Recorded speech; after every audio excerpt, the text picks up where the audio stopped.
Sirah Nabawiyah Ibnu Hisham. Bab 3012. Salman Al-Farisi radhiyallahu anhu masuk Islam. Ibnu Ishaq berkata, Asim bin Umar bin Qatadah Al-Anjari berkata kepadaku dari Mahmud bin Labid dari Abdullah bin Abbas yang berkata bahwa Salman Al-Farisi berkata kepadaku dan aku mendengarnya dari mulutnya langsung. Salman Al-Farisi berkata, aku orang Persia, berasal dari sebuah desa yang bernama Jayur di daerah Asfahan. Sedangkan ayahku adalah seorang tokoh di desaku, dan aku adalah anak yang paling dicintainya. Ia amat mencintaiku hingga ia mengurungku di dalam rumah laksana seorang anak gadis.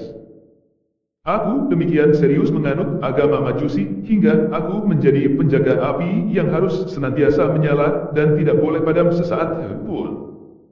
Ayahku memiliki ladang yang demikian luas. Pada suatu ketika, ayah disibukkan dengan urusan bangunan dan dia berkata, anakku, hari ini ayah sibuk dengan urusan bangunan ini hingga tidak punya waktu yang cukup untuk mengurusi ladang. Oleh sebab itulah, pergilah ke ladang.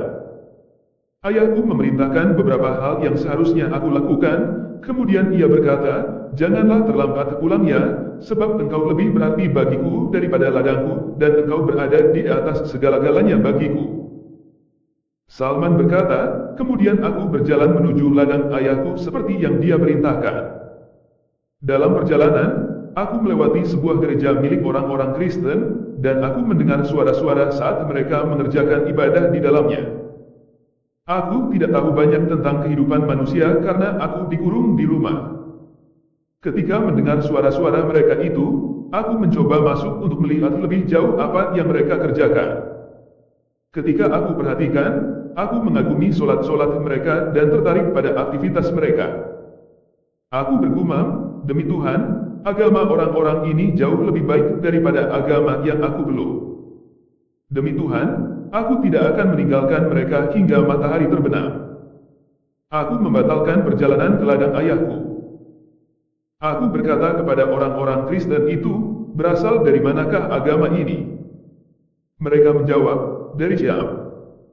Setelah itu, aku menemui ayahku, ternyata dia telah mengutus seseorang untuk mencariku. Ini membuatnya tidak mengerjakan semua pekerjaannya. Ketika aku kembali kepadanya, ayahku berkata, anakku, ke mana saja engkau pergi? Bukankah engkau sudah berjanji untuk cepat pulang? Aku berkata, ayahanda, aku tadi berjalan melewati orang-orang yang sedang mengerjakan ibadah di dalam gereja mereka, dan aku kagum pada agama mereka. Demi Allah, aku berada di tempat mereka hingga matahari terbenam. Dia berkata, wahai ananda, tidak ada kebaikan apapun pada agama tersebut. Agamamu dan agama nenek moyangmu jauh lebih baik daripada agama tersebut. Aku berkata, tidak. Demi Tuhan, agama mereka jauh lebih baik daripada agama kita yang kita anut.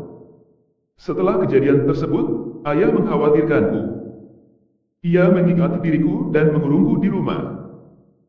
Aku mengirim seseorang kepada orang-orang Kristen itu dan aku katakan kepada mereka, manakala ada rombongan dari Syam datang kepada kalian, informasikan padaku tentang mereka.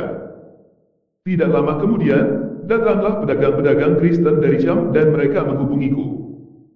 Aku katakan kepada mereka, jika mereka telah tuntas menyelesaikan urusannya, dan hendak pulang ke negeri mereka, izinkan aku untuk bisa ikut bersama mereka.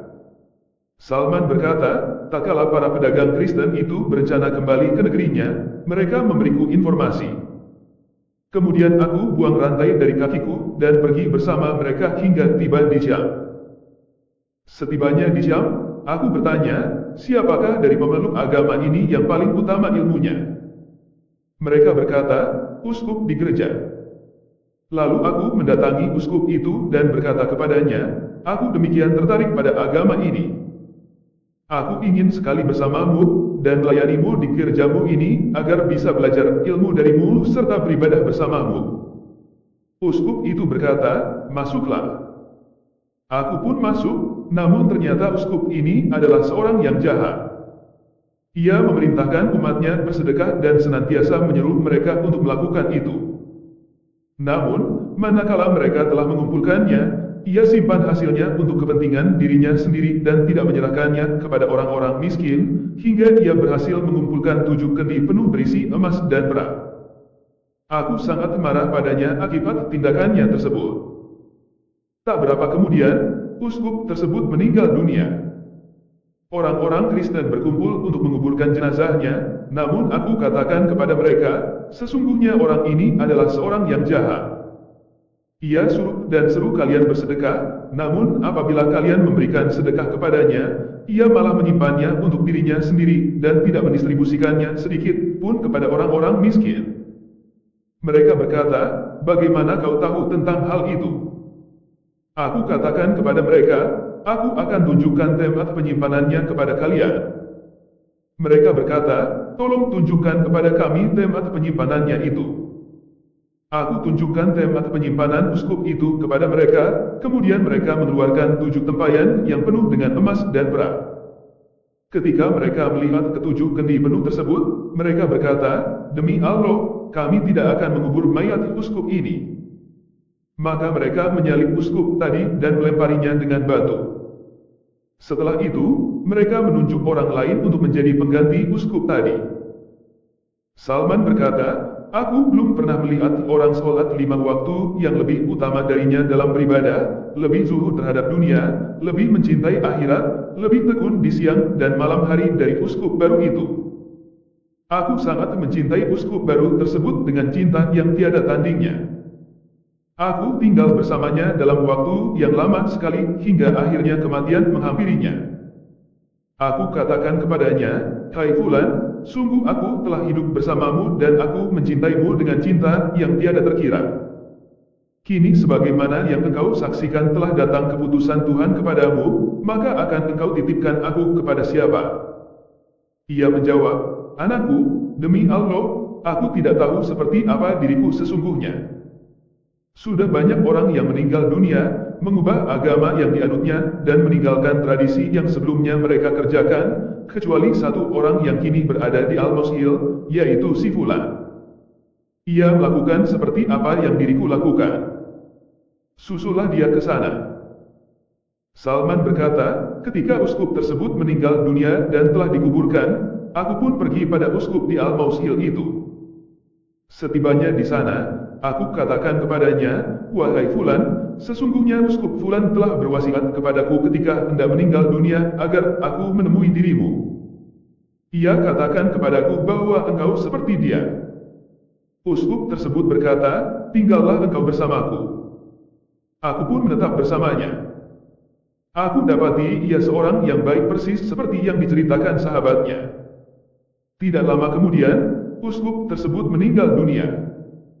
Menjelang meninggal dunia, aku berkata kepadanya, wahai Fulan, sesungguhnya uskup Fulan telah berwasiat kepadaku agar aku pergi kepadamu dan sekarang takdir Allah telah datang kepadamu seperti yang engkau saksikan, lalu kepada siapa kini aku engkau wasiatkan?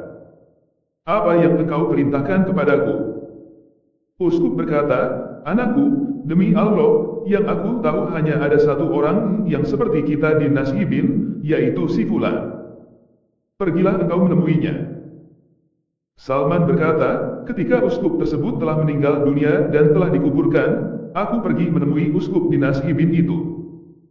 Aku jelaskan perihal diriku adanya dan apa yang diwasiatkan 2 sahabatku. Ia berkata, tinggallah bersamaku. Aku tinggal bersamanya, dan aku dapati dia seperti sahabatnya yang telah meninggal dunia. Aku tinggal bersama orang terbaik. Demi Allah, tidak lama kemudian ajal menjemputnya.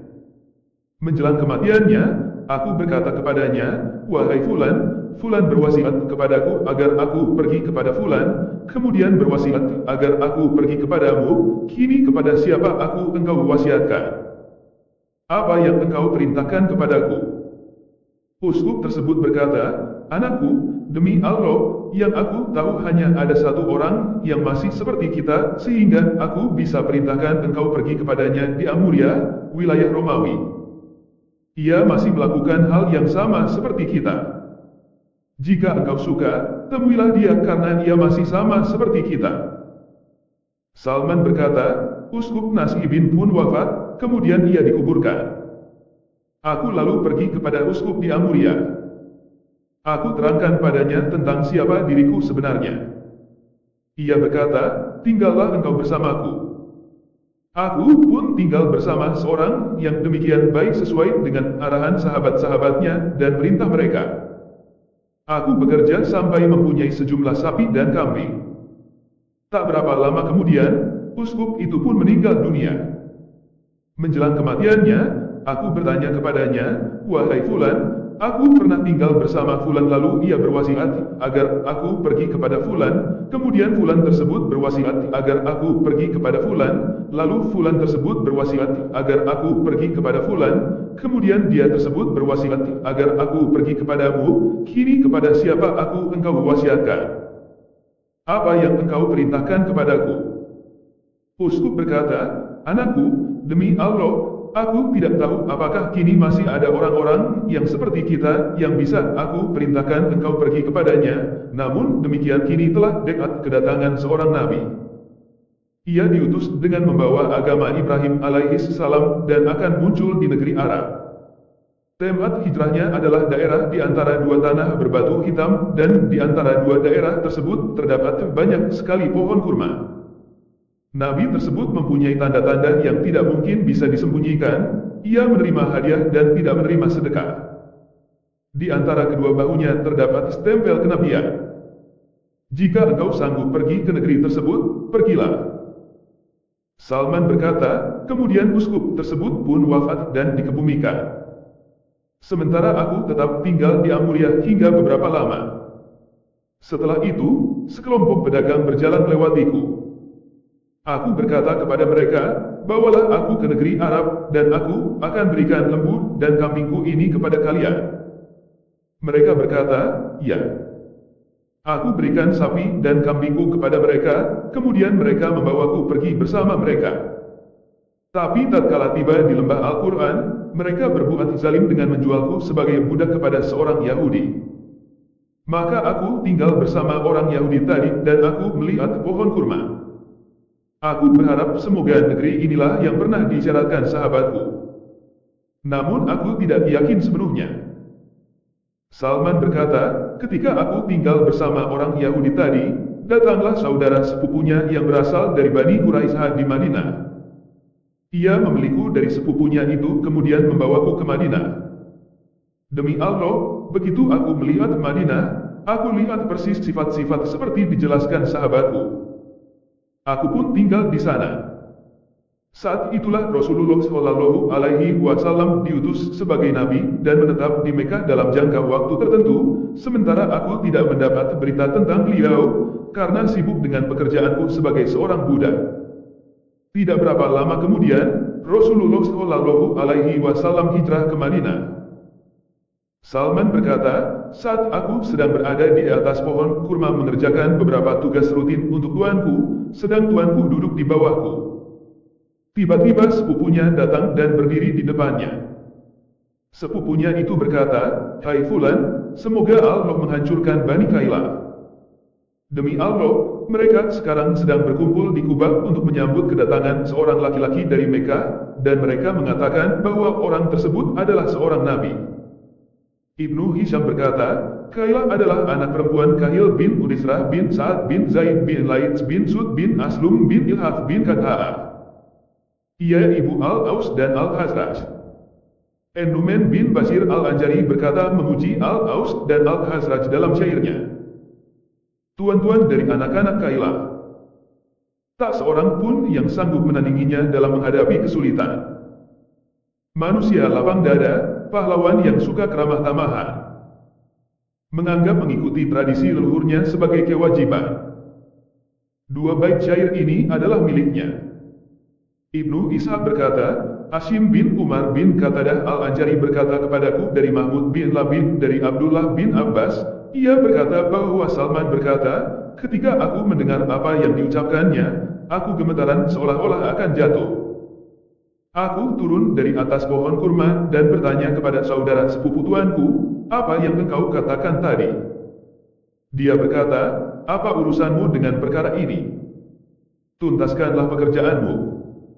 Aku berkata, tidak ada apa-apa. Aku hanya ingin meyakinkan diri apa sebenarnya yang dia ucapkan. Salman berkata, aku memiliki sesuatu yang telah aku siapkan sebelumnya. Pada sore hari aku mengambilnya lalu aku pergi untuk menjumpai Rasulullah Shallallahu Alaihi Wasallam di Kuba. Aku lekas menemui beliau dan berkata, aku mendapat kabar bahwa engkau seorang yang syalih. Engkau mempunyai sahabat-sahabat asing yang sangat membutuhkan bantuan. Ini ada beberapa barang yang aku siapkan untuk sedekah buatmu. Aku anggap kalian lebih berhak daripada selain kalian.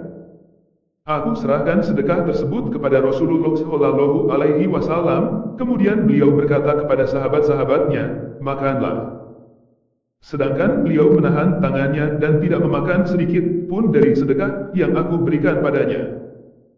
Aku bergumam dalam hati, ini baru tanda pertama. Kemudian aku mohon izin dari hadapan Rasulullah Shallallahu Alaihi Wasallam. Setelah itu, aku menghimpun barang yang lain. Sementara itu Rasulullah Shallallahu Alaihi Wasallam telah pindah ke Madinah. Aku datang menemui beliau dan berkata, aku lihat engkau tidak memakan harta sedekah. Maka terimalah hadiah khusus dariku untukmu. Rasulullah Shallallahu Alaihi Wasallam memakan hadiahku dan menyuruh sahabat-sahabatnya ikut makan bersamanya. Aku bergumam dalam hati, ini pertanda kedua. Setelah itu, aku mendatangi Rasulullah Shallallahu Alaihi Wasallam di Baqi al-Gharqad. Saat itu beliau sedang mengantar jenazah seorang sahabatnya. Aku telah mengetahui dua tanda kenabian pada beliau. Beliau sedang duduk di antara sahabat-sahabatnya, kemudian aku mengucapkan salam kepada beliau. Setelah itu, aku sengaja memposisikan diri di belakang beliau karena ingin melihat punggung beliau apakah aku melihat stempel tanda kenabian seperti yang dijelaskan sahabatku. Ketika Rasulullah Shallallahu Alaihi Wasallam melihatku berada di belakangnya, beliau mengetahui bahwa aku sedang mencari sifat yang pernah dijelaskan oleh sahabatku. Beliau menanggalkan kainnya dari punggungnya, saat itulah aku melihat stempel kenabian pada punggung beliau. Kemudian aku balik ke depan beliau menciumnya sambil menangis. Rasulullah Shallallahu Alaihi Wasallam bersabda kepadaku, berbaliklah. Aku pun berbalik arah dan duduk menghadap beliau. Aku kisahkan kepadanya semua peristiwa yang terjadi mengenai diriku sebagaimana aku ceritakan kisah ini kepadamu, wahai Ibnu Abbas. Rasulullah Shallallahu Alaihi Wasallam ingin agar kisahku ini diketahui oleh semua sahabat-sahabatnya. Setelah itu, Salman disibukkan dengan statusnya sebagai seorang budak hingga dia ketinggalan dan tidak bisa ikut pada perang Badar dan Uhud. Salman berkata, Rasulullah Shallallahu Alaihi Wasallam bersabda kepadaku, tulislah perjanjian kebebasan dirimu dari perbudakan dengan membayar sejumlah uang, wahai Salman. Kemudian aku menuliskan kesepakatan pembebasan diriku dari tuanku dengan membayar 300 pohon kurma yang aku tanam untuknya dan emas 40 ons, uqiyah. Rasulullah Shallallahu Alaihi Wasallam bersabda kepada sahabat-sahabatnya, bantulah saudara kalian ini. Sahabat-sahabat Rasulullah ada yang membantu dengan memberi pohon kurma kepadaku. Ada yang memberi 30 bibit pohon kurma. Ada yang memberiku 20 anak pohon kurma. Ada yang memberiku 15 bibit pohon kurma, ada yang membantu 10 bibit pohon kurma. Setiap orang membantu sesuai dengan kadar kemampuannya, hingga akhirnya terkumpul 300 bibit pohon kurma. Rasulullah Shallallahu Alaihi Wasallam bersabda, pergilah hai Salman, dan galilah lubang untuk bibit-bibit pohon kurma ini. Jika telah selesai menggalinya, temuilah aku, sehingga tanganku sendiri yang meletakkan bibit pohon kurma ini ke dalamnya. Salman berkata, kemudian aku menggali lubang untuk bibit-bibit pohon kurma tersebut dengan dibantu sahabat-sahabatku. Ketika telah selesai menggalinya, aku kembali menemui Rasulullah Shallallahu Alaihi Wasallam dan memberitahu bahwa aku telah selesai menggali lubang. Lalu Rasulullah Shallallahu Alaihi Wasallam pergi bersamaku ke lubang-lubang untuk bibit kurma tersebut. Kami berikan bibit pohon kurma kepada beliau lalu beliau masukkan ke dalam lubang dengan tangannya sendiri sampai proses penanaman selesai. Dan tidak ada satupun bibit pohon kurma yang mati. Aku rawat ke pohon-pohon kurma itu dan aku masih memiliki tanggungan hutang harta. Tak berapa lama kemudian, Rasulullah Shallallahu Alaihi Wasallam datang dengan membawa emas sebesar telur ayam dari sebuah tempat pertambangan. Rasulullah bersabda, apa yang telah dilakukan orang Persia yang akan memerdekakan dirinya dengan perjanjian membayar sejumlah uang? Aku dipanggil untuk menemui Rasulullah.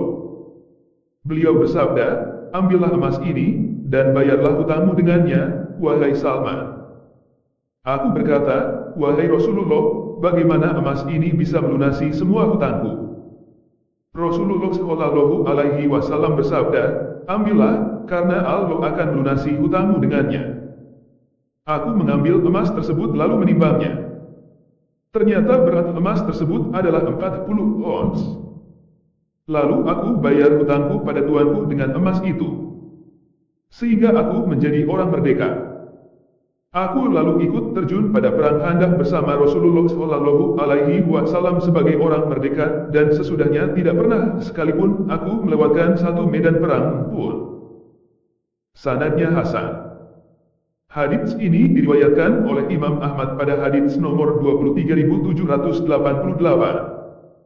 Albani mengatakan dalam silsilah Al-Sahihah, sanadnya Hasan, 894. Ibnu Ishaq berkata, Yazid bin Abu Habib berkata kepadaku dari seseorang dari Abdu Al-Qais dari Salman yang berkata, ketika aku berkata, wahai Rasulullah, bagaimana emas ini bisa melunasi hutangku?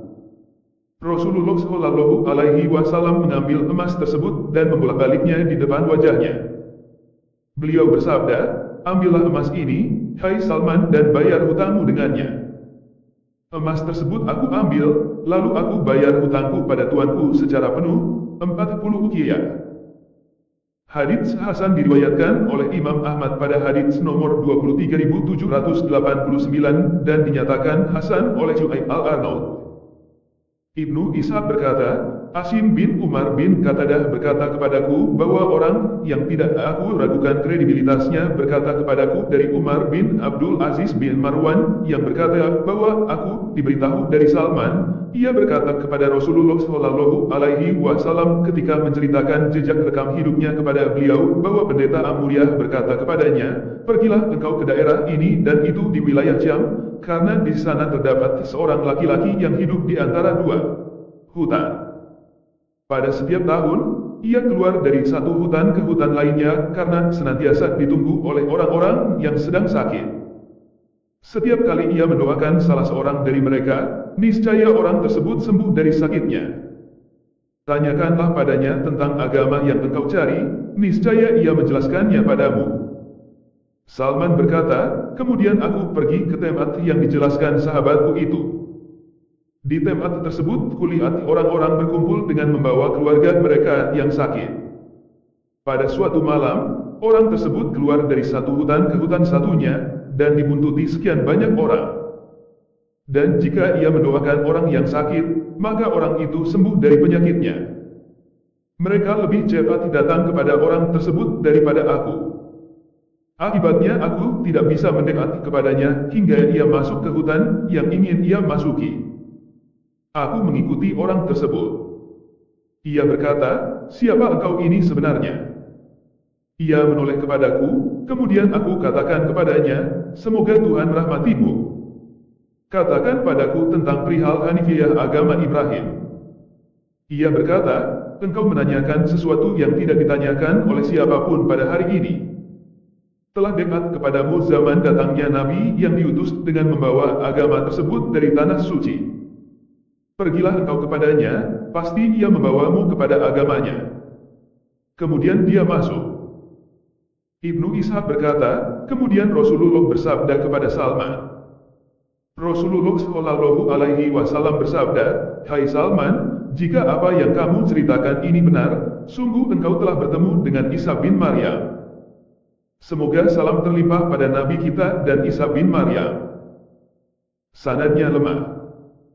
Hadits ini diriwayatkan oleh Imam Baihaqi pada hadits nomor 675 dalam bukunya Al-Dalail, Ibnu Sa'ad dalam Al-Tabaqat, April 81, Az-Zahabi dalam Etsyar, 1513, semuanya dari jalur Muhammad bin Ishaq. Az-Zahabi berkata, Ibnu Ishaq meriwayatkan sendirian. Sedangkan Ibnu Katsir dalam Al-Bidayah wa An-Nihayah 1313 menyebutkan bahwa dalam periwayatannya ada yang tidak dikenal.